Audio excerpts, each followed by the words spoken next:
Hey, thanks for tuning in. Real quickly, before we get started, I'd like to thank my friends at Tattoo SEO for making today's episode possible. Tattoo SEO specializes in search engine optimization for tattooers and tattoo shops, so they help you to come up higher in organic online search results for people looking to get tattooed in your area. That's kind of a generic explanation. What they can really do is to help put the clients who are looking for your type of work in front of you. So whether you are a street shop trying to just bring generic business through the door, or a single person private studio focused on large scale custom tattooing, they can drive the customers looking for what you do directly to your door. Now, something else that Tattoo SEO does that I think is invaluable and really sets them apart from any competition is that they can promote you for short periods of time wherever you may be traveling. So if you're like me and you travel to do guest spots or to work at tattoo conventions, they can promote you leading up to the actual event that you're working to ensure that you're actually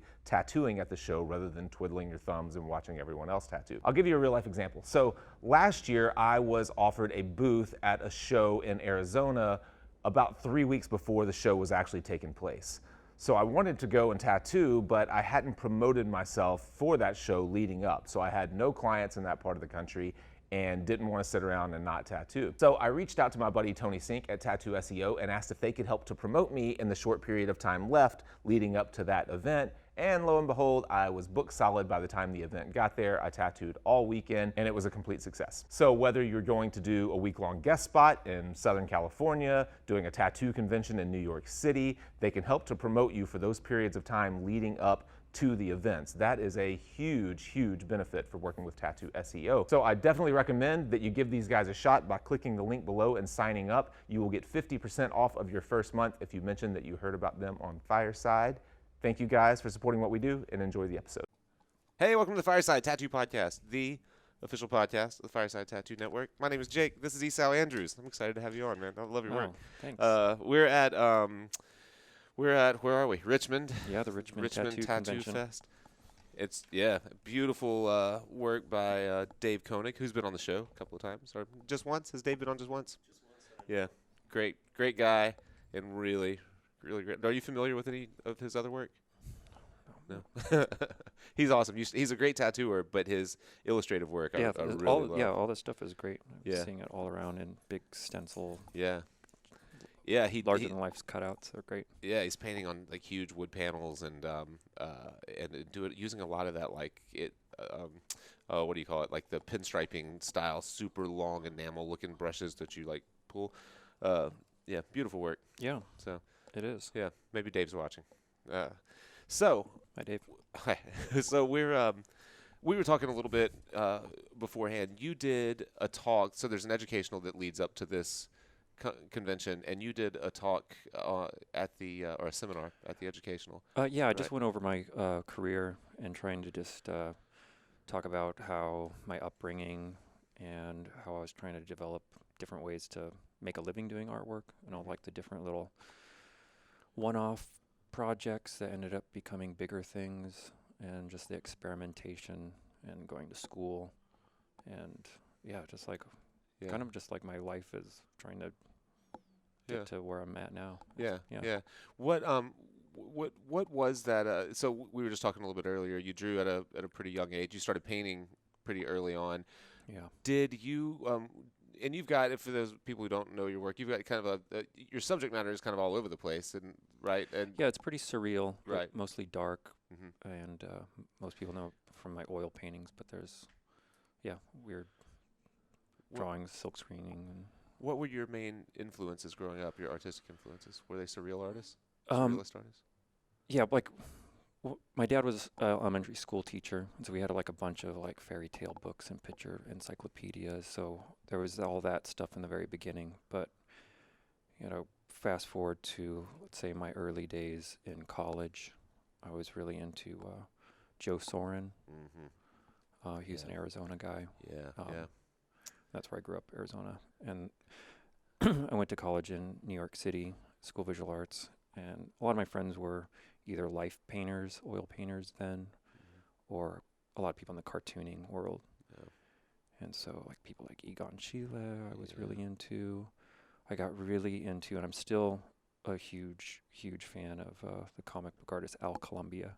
Al Columbia, I'm not familiar. What Yeah. what kind of Just like he's like a '90s comic book guy, just like super dark, Hmm. like very silent horror kind of comics. And Yeah, he yeah. doesn't publish too much stuff, but anybody who recognizes the name, they're all obsessed. Really? Yeah. Huh, I'll have to make a note of that and look him up. I love Joe Soren as well. It's funny. It's one of those names I haven't heard in a long time. I used to look at his work like Yeah. crazy. He had one piece. I think it was called like When She Was a Camera or something like that. It's this crazy kind of forest of shapes with like a single figure, like really small in it. And I'm doing a terrible job explaining it, but I remember looking at it just for hours on end, and I can't even remember where. It wasn't in a book. It had to have been in the earlier days of the internet, before social media for sure. But I just loved his palette. I loved the shapes and textures and stuff in his work. Well, is he still? Is he still working? Yeah, and yeah, putting out new work, I guess. yeah. He is. Huh. It's just one of those. It's funny how people just kind of disappear from your people that you try to pay attention to, and then they just disappear from your feed or your. Yeah, I social think the media. way we're absorbing artwork now is very social media Mhm. oriented, and a lot of those older people aren't keeping up with it as much as. Yeah. And yeah, social media it is kind of strange, you know. and What's your approach to it? Do you stay on top of it pretty well? I don't. I really wish I did, but I treat it like I have this heaviness to it where, you know, I used to keep like a blog post, and I kind of have that weight of it on Yeah, each yeah. post where it has to be this big thing, and it's easier to not post Yeah. than to because do of that weight. And I know it's dumb because, you know, the reality and liberating aspect of it is like nobody really cares, Right. you Yeah. know. And when Yeah. you start, you know, thinking about it, it's like, yeah, it's like, why not just photographs of dogs, Yeah. other people, your friends, you know, Yeah. your just life, throw it out you there. know. That's what I should be doing, but I just Yeah. Oh. It's funny how much that weight that you do put on yourself. And I use my social media just as a tattoo portfolio. So no one has a paper portfolio anymore. And overthinking, you know, being really proud of something when I finish it, not too happy with the photo or whatever Yeah. it is. And so like, you know, I feel like I overthink it so much, and I'll put something up, and then the next morning I'll get up and look at it and be like, that's all washed out. That doesn't even look like the tattoo, and I'll take it down. Yeah. It's a little different, I guess, with painting. It's not the. I mean, now it's hard to photograph paintings too, but with fresh tattoos, you've got that glare and redness and all those Oh, yeah. types of things. That.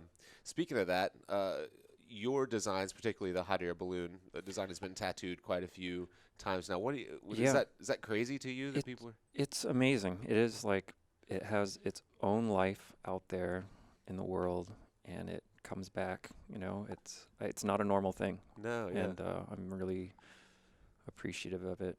And yeah, now the older I get, it's just like this is a very cool aspect of my career that has nothing to do with me anymore. You know, it's Right, just right. it's a part of this cultural thing, the Circus Survive balloon. Yeah, yeah. Yeah. How old is that painting? I think I did in 2007. And I wonder what it was that caught that one caught so much attention and became. Do you look at that? Do you look back and like, okay, this was obviously a home run. This worked. Why did this work? And I would imagine you have other paintings that you probably like more. And you're like, well, that didn't land nearly as strongly as this one, and I wonder why. Yeah, well, I think it was just because the people, you know, it's like when you think about music and like your favorite bands or anybody's favorite bands, their music has like this very personal meaning. And I think that image is just like this visual extension of people's formative years. Yeah. If they're all like teenagers listening to this band, you know, you think Yeah. about, just the bands like, you know, like all the Pixies albums from, you know, like I look at all those covers and like whoever did Yeah. that stuff, you know, it's like you just put them on this larger, Yeah. Kind of. they just have more meaning to them than just like a regular old painting sitting out there. Yeah. And Do you see that painting tattooed by people who are really poorly? I mean, I'm sure I've seen some really Sure. great examples. yeah, I would imagine that's kind of hard to look at, or no, like But- I didn't. Go ahead. no, keep going. Yeah, like I see them Yeah. and, you know, I mean, it's still cool. It's some- it sucks when they're really when bad, they're really you know? bad. Like, it's a really poor example of something I feel like I knocked out of the park. Right? What? So we had talked a little bit before this.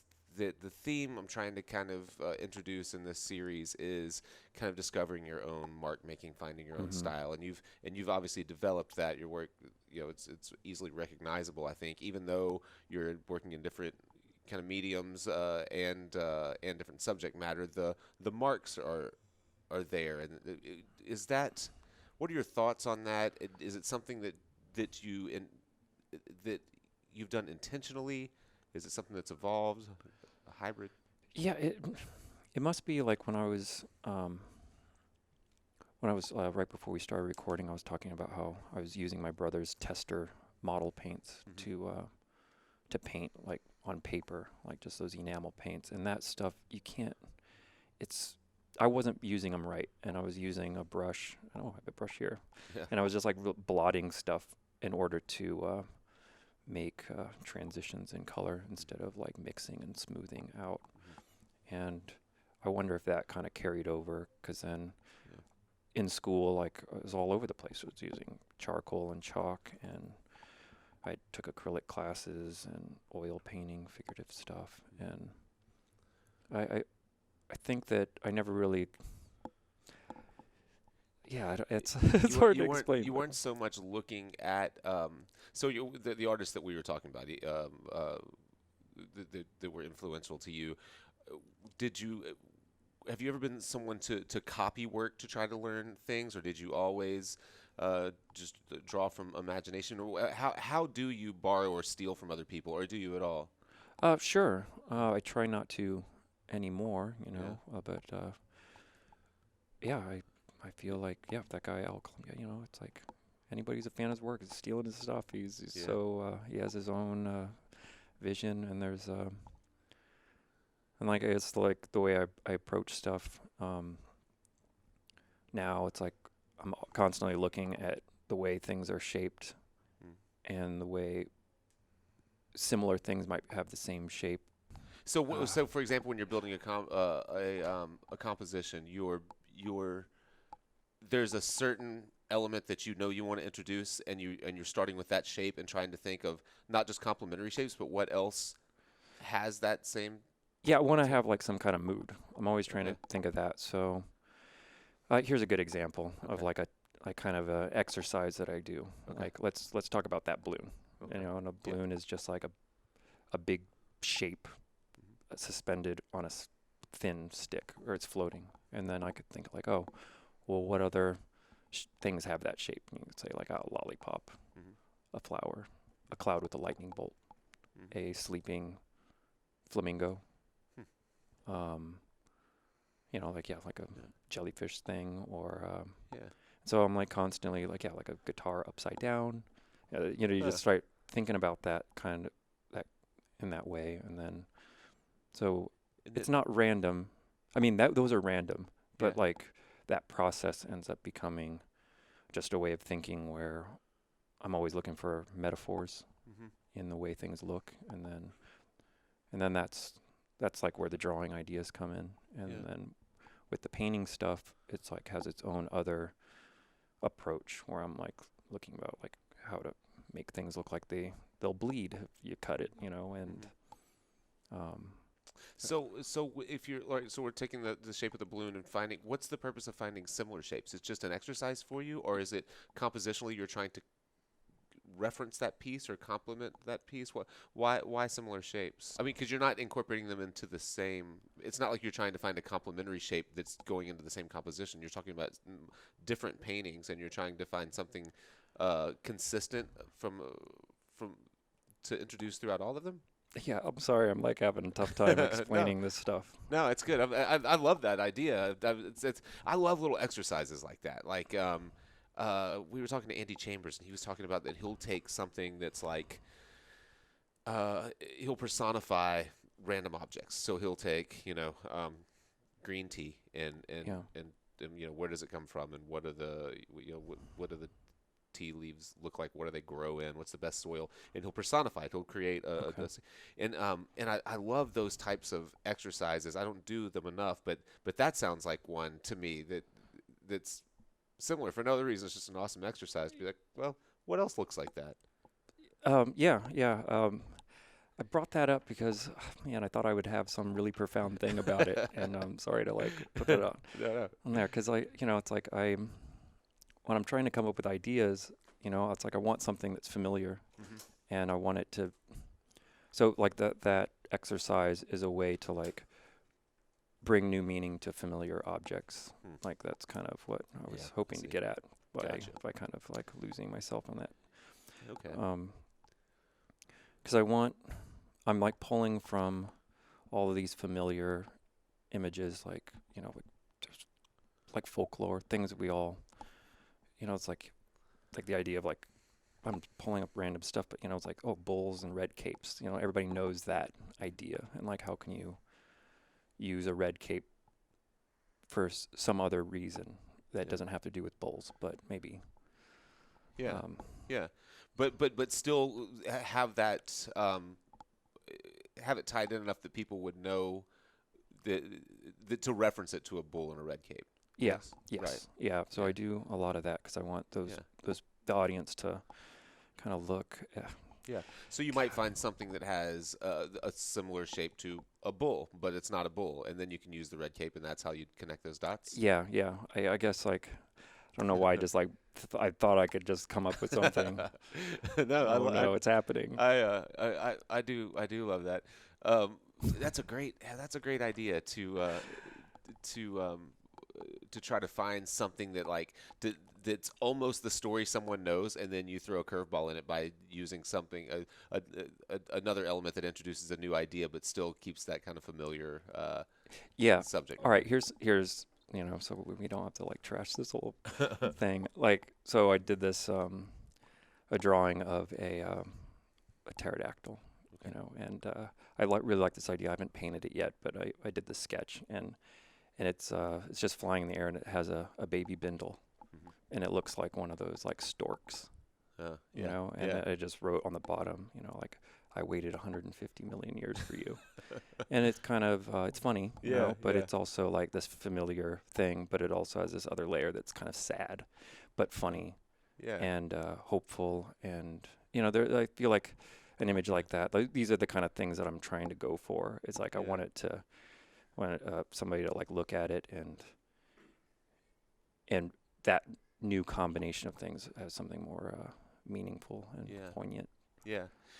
Do you find that people, I assume that people often get far different messages from your paintings than you intend? Does that happen on a pretty regular basis? I think so. Yeah. Some people come up and. And is that a good or a bad thing?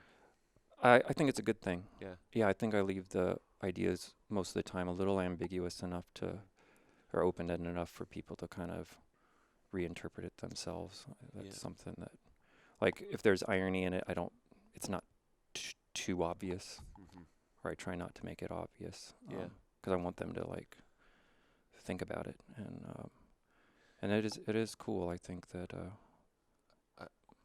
I heard an interview. It's an old interview, I think, with Steve Houston. Do you know him? Painter Steve Houston. I think he's out in California too. He did these big like boxers that are kind of abstract but really well rendered in some areas. That's what he kind of got famous for. Giant paintings, these fighters.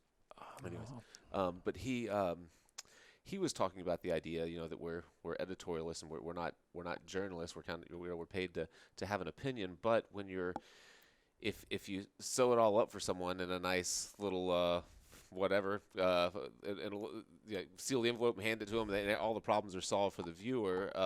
You haven't done anything. You haven't left anything for them to do. What he was saying is people. Now I'm stumbling all over myself. Thanks a lot. Sorry. So what he was saying is that people come to you for what they want out of your art, not for what you want to tell them necessarily. They're looking for their own solution. He was talking about doing a portrait of his dad for Christmas or something like that. And he's like, and I wanted it to be something nice. It was a happy painting for me. It was a gift I was going to give, and you know, someone comes up and they say, oh, that painting it's really sad. You know, that person in that painting has obviously been through some stress and some difficult times. And Steve says, yeah, that's right, sure has. You know, and he kind of had the same opinion that it's you can't connect all the dots for people. You have to introduce ideas and see where they take it. I don't do, you know, in tattooing, we're collaborating, you know, so we both know the meaning. There's no like, and the idea of leaving it open for someone else, like a third party's interpretation when they're looking at it, is a little bit abstract whenever the person that's getting it, you know, they're looking to solve a specific problem for them, for that, you know, for that piece, not necessarily for other people. In painting, it seems a little bit different. Yes. Yes. I don't know. There's not a question there, but just that idea of introducing, you know, introducing elements or telling a story, but leaving it open to interpretation, I think is one of the most challenging things for an artist to pull off. Yeah, it's been a long road, but that's like been my main goal. Yeah. Like then with each new piece, I'm trying to like bring in this mystery that's you know, brings that person in, and it's I've been doing it long enough where I feel like I'm starting to get the hang of it, and now. Let me transition just a little bit. You've just finished a pretty large-scale kind of mural. Where is it? L.A.? Yeah, it's at the Long Beach Convention Center. Long Beach Convention Center. Yeah, it's in their lobby. Yeah, I saw some of the process. I think I saw the finished. It's finished now, right? Yeah. What is your process like for that type of design? Is it much different than what you're doing out here today? Obviously, putting it on, applying it is, but starting at the in the planning phase when you were first approached. How did that go? Oh, so you know, they asked me to they had seen a previous mural that I did that was also like a butterfly thing that I did, and they asked if I wanted to do this like big long horizontal composition. And so the way I approached it was really long. I mean, it must have been over 200 feet. Oh wow, really? And yeah, it was big, huge. I've never painted anything remotely big, but I wanted to approach it like the life of and kind of death of butterfly. You know, people were asking me like, well, what the first one was, and I've seen the first one. Where was it? It was pretty similar. It was just like this giant hanging butterfly that was deteriorating, and it was kind of like beauty is fleeting was like the message of it, because for the show it was after we painted it. It was at the Long Beach Museum of Art, and painted on the wall, and everybody painted it, painted stuff.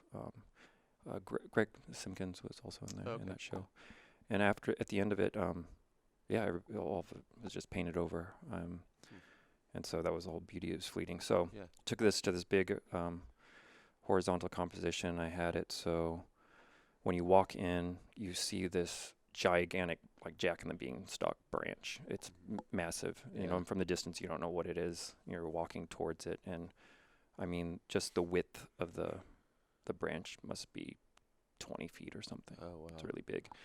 And as you're walking, you know, you see that it goes all the way down the hall, and then you see the giant butterfly, which is like 2 stories.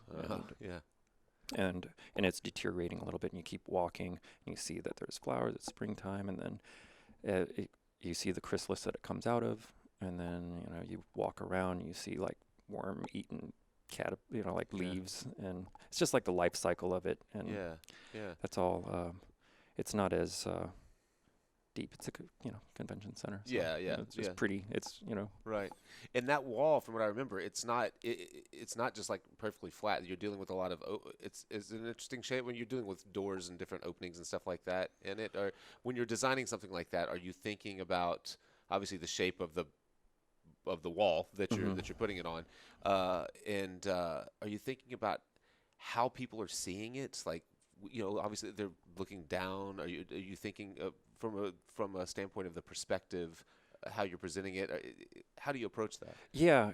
Like, I did like, I know that people are going to be looking up at it, and it's in a hallway, so it's really hard to take a photograph of the thing. Yeah. And so a lot of, a lot of the detail up at the top is kind of just in shadow and, kind of far away. And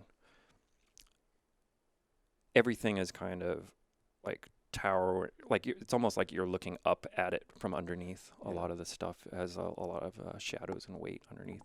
So when people are walking, it's, I want it to look like they feel like they're teeny. Yeah, tiny. yeah. So it's in a hallway. You can't take the whole thing in at once. No. Yeah, yeah. It's even hard with even using the panoramic thing. It's hard to even get it. So what, from a design standpoint, what was the approach did you paint it smaller a handful Yeah, I of did a times, whole or- drawing of it, and then it was I tried to like my best to kind of project it. Mhm. And I had to like cut the image into strips Oh. but I like went into the restaurant across the hall and like tried to like shine diagonally up, and I got enough of it to like get the general idea, and then I just filled in the gaps. Gotcha. Because like I just want it to look like my oil paintings. I don't come from any kind of graffiti or any kind of background, so it's like using projectors and stuff is like totally fine. It's a great tool. Yeah, absolutely.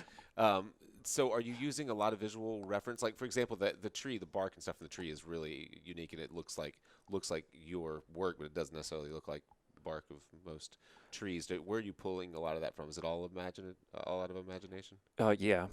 Yeah, at this point.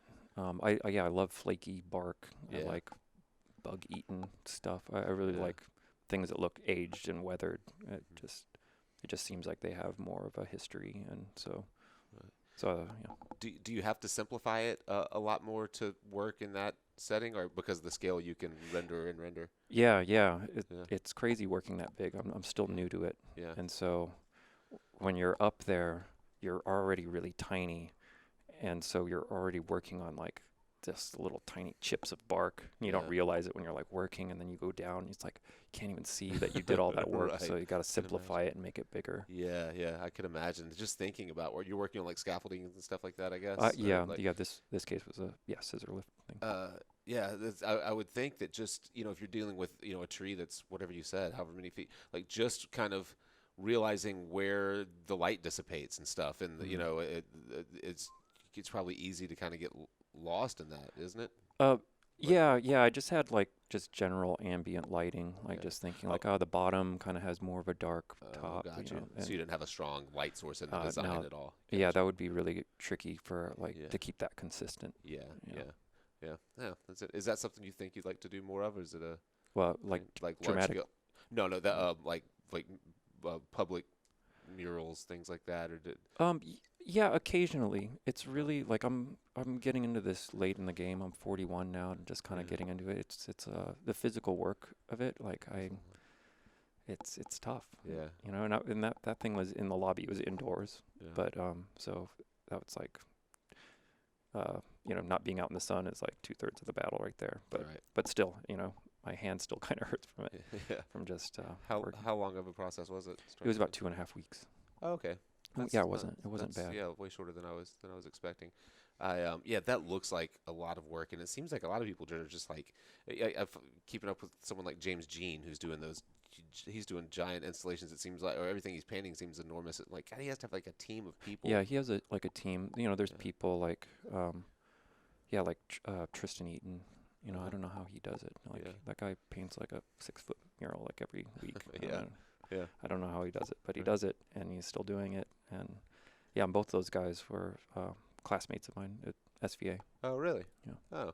Oh, James Jean was as well. Mhm. Really? Huh. He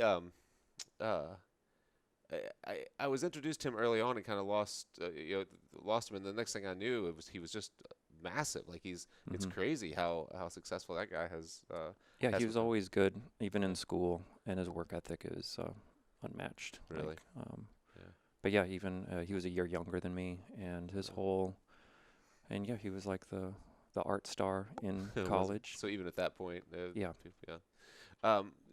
You said you're painting mostly in oil. You're painting in oil out here?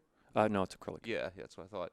How are you? Do you approach your work differently when you have to paint fast in acrylic like this? A little bit. I try to make it look the same, Mhm. and it's the same thing with like using spray paint. I want it to look blotchy. I want it to look like my oil painting. So Mhm. that is kind of the approach. And so it has that like weird textured, pucky marks that I like. But I used to work, like my illustrations right before I graduated were all done in acrylic, and it had really? it was very Joe Soren like. Really? And then I started right after I graduated, I started doing oil painting, and then tried to like maybe make my oil paintings look like those acrylics. Huh. And so now it's you know Yeah. that's what's going on. Right. Right. Are you showing anywhere anytime soon? I just had this big kind of retrospective in my hometown Yeah, I that just saw came something. down a couple weeks ago. It was like a big, about a 300-page book come out. Wow. Yeah, it was a really magical how- chapter to close. How did that go? Was it a success? Yeah, Really? it was great. My high school teacher came out. A lot of Oh. friends, family. I grew up there in Mesa.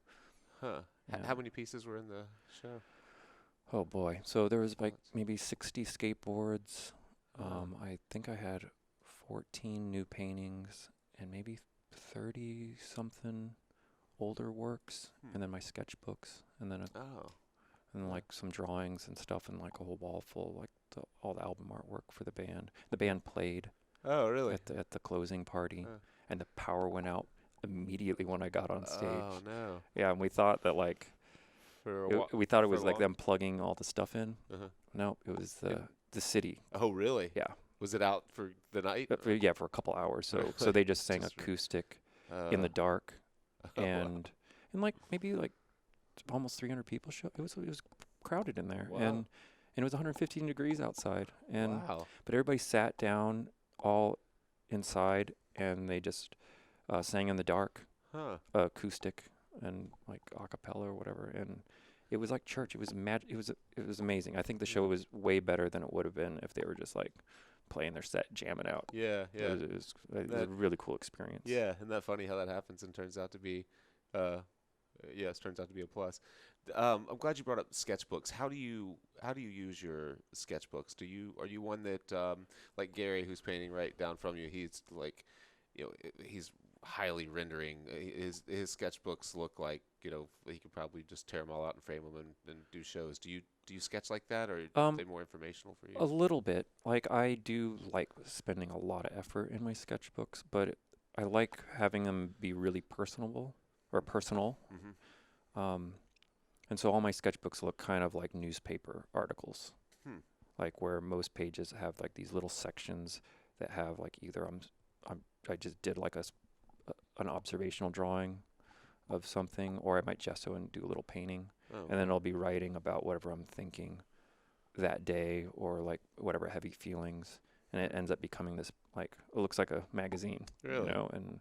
and a lot of it's stuff that I probably would never publish, and I think that's something that I like, as like it makes me like I'm doing artwork just for putting the effort into like something that is super personal like that, and not just a product, because most of my stuff is like there's a lot of illustration involved, and that keeps me. Yeah. Yeah. You said you maybe drawing from life. Do you still do a lot of life drawing, or A little bit. I just go to like these figure drawing Oh. classes, or you pay $15 for a couple hours, yeah. and I wish I did it more, but I only go maybe once or twice a month at most. And Is it beneficial to your painting? yeah. During school, like I was I almost went every day. Really? It was something I got. So I'm not like really good at it, at life drawing, but it's really important, because like if you're not drawing from life, you're drawing from your head, and like the way you draw things become just like this idea rather than like it's like if you draw a doorknob, it's like, oh, you can make one out of your head, but then if you're looking at one, all like the weird reflections on the metal, you're like looking at things differently.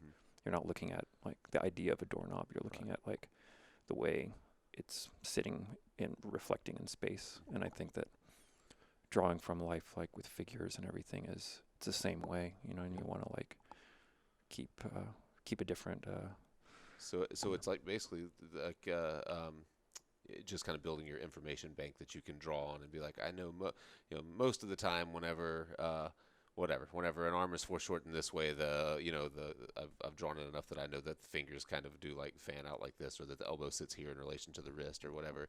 And it's just stuff you can draw on and be close enough in your invented work that it looks believable, huh? Mm-hmm. Yeah, yeah.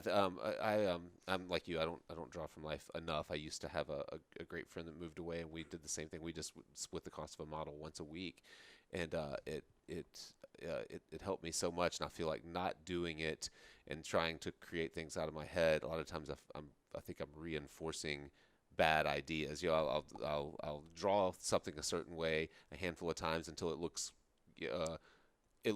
right enough that people won't call me out on it, I think, but it's like, that's not really what that looks like. You just end up kind of reinforcing those things when you do it over and over. So do you, how, if people wanted to buy a piece, are you represented by particular galleries, or do you do a lot of that your own?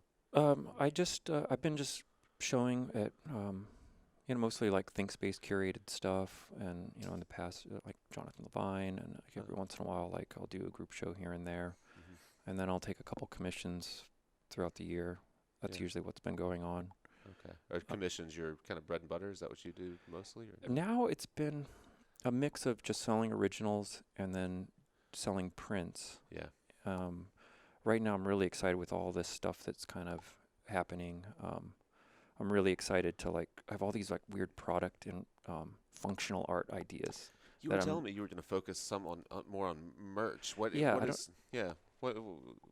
like what? Okay, so like you got your regular stuff. I got to do T-shirts and all the enamel pins and all that stuff. But I want to do like weird, like,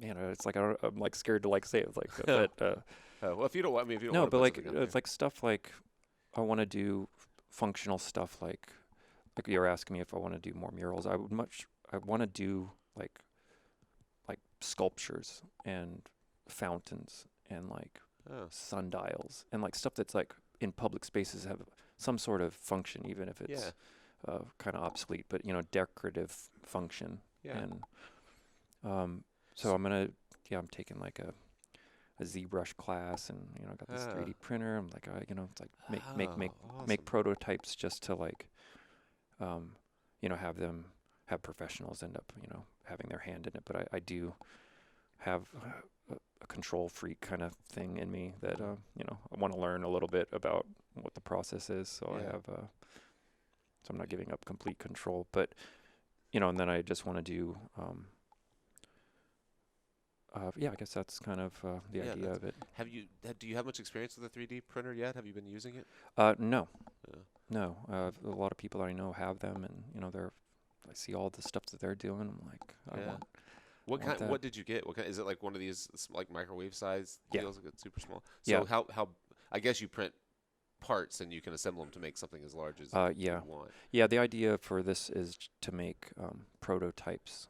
Like that aren't final pieces. Okay. Because it would be nice to have like a 3D file that I can send to somebody to have it, and like work out all the kinks, the rough kinks at home. Yeah. And I want to make toys, and like. So you're thinking these would be like mass produced, not really one-off pieces. Is that what you think? Yeah, a mix of the two. Yeah. Okay. And would they be printed with? I assume you're gonna paint or draw. Are you gonna put artwork on them, or you're just doing them on their? I like the idea of things being made out of metal. Okay. Like I like that jewelry, or like not jewelry, but just. Yeah. Or. People make a lot of plastic toys, and I'll probably have that kind of stuff. But I like the idea of things being like metal or cement or concrete, just like really solid. Right, but with no, you're not planning to put it from a design standpoint. It'll just be the object itself. Nothing, no painting, no drawing, nothing like else. Right. Yeah. Right. Yeah, I think that would be really healthy for just as like a new artistic outlet. Because like just painting. I love painting, but I want to be able to do all sorts of things that. I've got a guy that was on the show. I went through a workshop with years ago named Jeffrey Hine, Hein. He's a Right. really great figure painter. He's out of Salt Lake City, but he you know, does it sound? Do you Yeah, know yeah, him? yeah, yeah. Keep Yeah. going. Sorry, I think so. He's really really great. But he makes like leather bags and things like that. But they all serve a purpose for his painting. He'll design it. Obviously like he does.